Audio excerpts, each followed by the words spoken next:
Praise the Lord. நாம் ஆசீர்வதிக்கப்பட வேண்டுமானால், கர்த்தருடைய கண்களில் கிருபை பெற்றுக்கொள்ள வேண்டுமானால், வேதம் நமக்கு ஒரு ஆலோசனையை கொடுக்கிறது. மத்தேயு புஸ்தகம் 2ஆம் அதிகாரம் 6வது வசனத்தில், பெத்லஹேமே நீ சிறியதல்ல என்று சொல்லியிருக்கிறார். அப்படி என்றால் அந்த பெத்லஹேமை குறித்து ஏன் இவ்விதமாய் சொல்லப்பட்டிருக்கிறது? யோசுவாவின் நாட்களில் கானானை இஸ்ரவேல் ஜனங்களுக்கு பங்கிட்டு கொடுக்கும்போது அங்கே எத்தனையோ ஊர்களின் பெயர்கள் அங்கே பதிக்கப்பட்டிருக்கிறது. ஆனால் இந்த பெத்லஹேம் என்கிற பெயர் கூட அங்கே எழுதப்படவில்லை. அப்படி இருந்த அந்த குக்கிராமம் அதை பார்த்துத்தான் சொல்லுகிறார், நீ சிறியதல்ல என்று சொல்லி. எழுத்தின்படி பார்க்கும்போது அந்த பெத்லஹேம் என்கிறது ஒரு சிறிய கிராமம் தான்.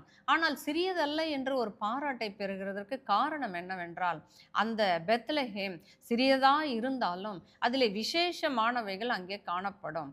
அங்கே பெற்றுக்கொள்ள முடியும். ஒன்று, ஆடுகள், விலையேற பெற்ற நல்ல தரமான ஆடுகளும் தரமான கோதுமையும் அங்கே கிடைக்கும்.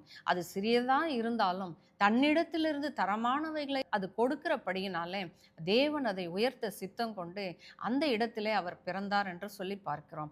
இந்நாள் வரையிலும் அது ஒரு ஆசீர்வதிக்கப்பட்ட ஒரு கிராமமாய் காணப்படுகிறது. அப்படி போலவே ஒருவேளை நம்முடைய வாழ்க்கையில ஏதாகிலும் குறைவாய் இருக்குமானால், பொருளாதாரத்தில் நான் குறைவாய் இருக்கிறேன், படிப்பில் நான் குறைவாய் இருக்கிறேன், இல்லை இன்னும் சில காரியங்களை அப்படி இருப்போமானால் ஒன்றும் கவலைப்பட வேண்டாம்.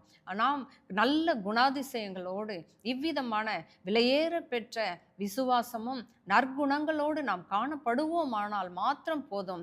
தேவன் உங்களை நிச்சயமாகவே பெத்லஹேமை நீ சிறியதல்ல என்று சொல்லி அதை இம்மட்டுமாய் ஆசீர்வதித்தவர், உயர்த்தினவர், உங்களையும் இவ்விதமாய் ஆசீர்வதிப்பார், உயர்த்துவார். ஆமென்.